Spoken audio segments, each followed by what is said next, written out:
In July of 1980, hundreds of British children were participating in a brass band competition when the unthinkable happened. Suddenly, almost 300 children were struck by a mysterious wave of illness and became violently sick. Some vomited uncontrollably. Others suffered from runny noses and sore eyes. Some even fainted. To this day, no one has been able to determine what caused this sudden urge of sickness. This paranormal event has become somewhat obscure over the years, but it remains one of the most confounding unsolved mysteries of our time. We are talking, of course, about the Hollinwell incident.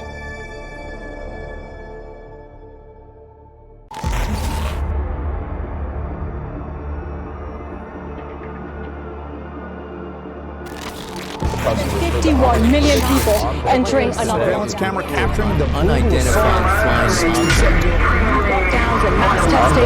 Today, that the world is going to end.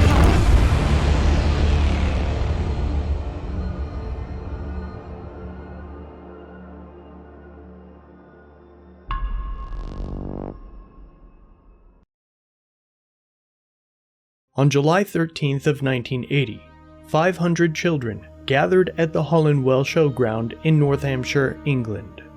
They were about to compete in a junior brass and marching band competition, with proceeds from the event going to charity. These children and their parents came from all over England, and some had traveled over 40 miles to attend. The show was scheduled to start at 9 a.m., and many of the children reported being tired and nervous about performing.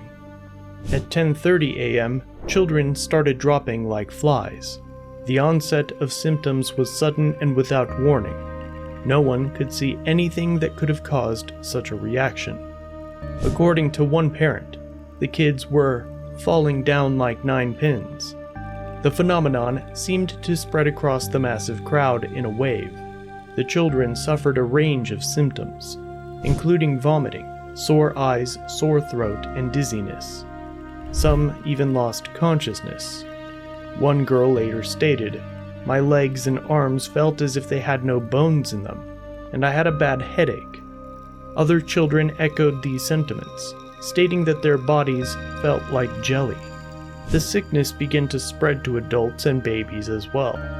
Another witness explained, "We knew something was wrong when children started fainting and dropping. They collapsed and were unconscious. We put them in the recovery position and got help. It hit grown-ups, children, and babies. But there was no explanation for it. It's still hard to explain what it was like, but it became a sort of war zone.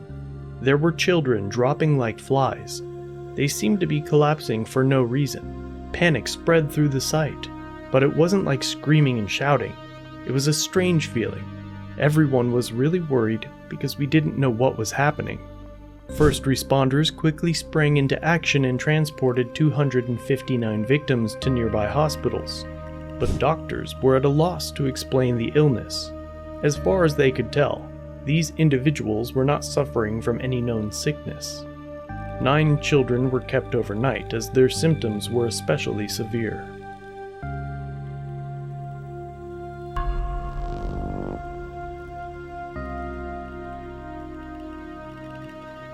While the children were receiving medical treatment, the local authorities sprang into action and attempted to get to the bottom of this strange medical mystery. They checked the water supply to see if it had become contaminated, but the water was clean. They checked the airwaves to see if some kind of rogue frequency had been affecting the children's brains, but there was nothing. They checked local food supplies for bacteria and poison, and again, found nothing.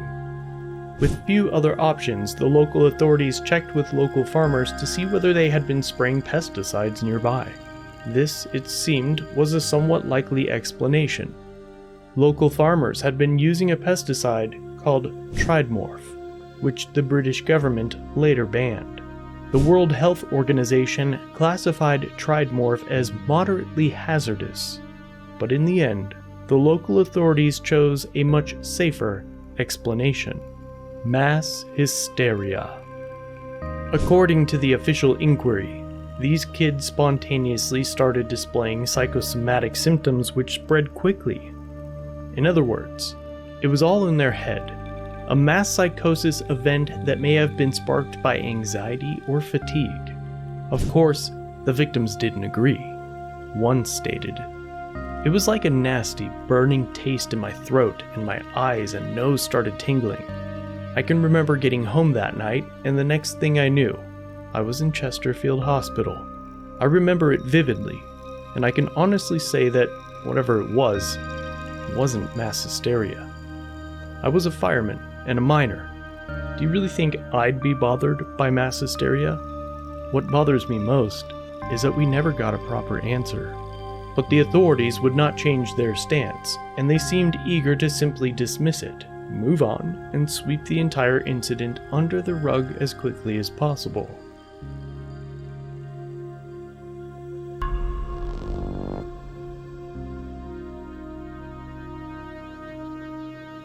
As you might expect, there was no shortage of conspiracy theories to explain the Hollinwell incident.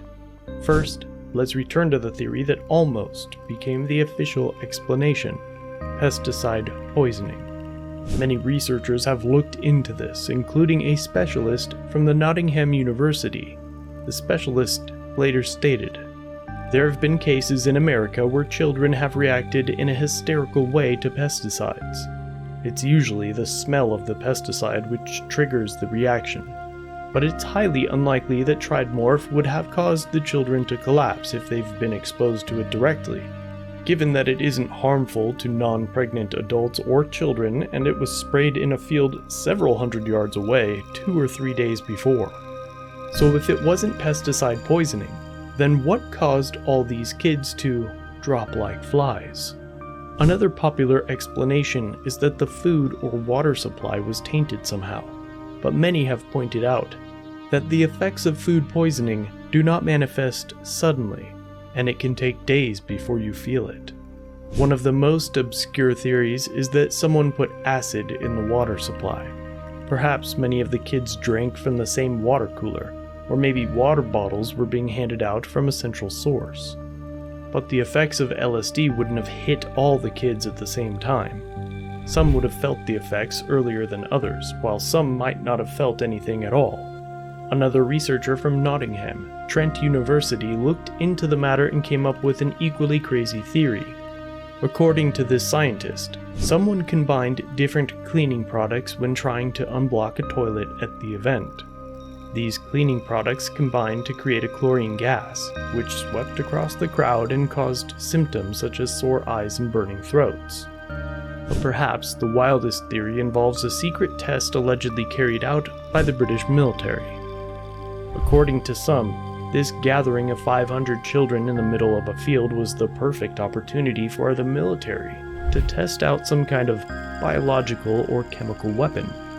Some even state that the symptoms were associated with mild radiation poisoning, suggesting that the military was testing some kind of radioactive weapon. As unlikely as this theory may be, it remains the only real explanation for such a sudden onset of symptoms. Pesticides, food poisoning, and drugs would not have caused such a quick, violent reaction. On the other hand, a weapon intentionally designed to target the human body certainly would have had that kind of effect.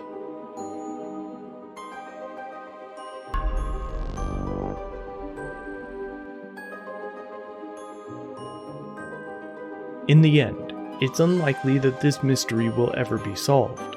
Perhaps we should be thankful that none of these children suffered permanent or fatal injuries. Perhaps that's exactly why an in-depth investigation was never conducted.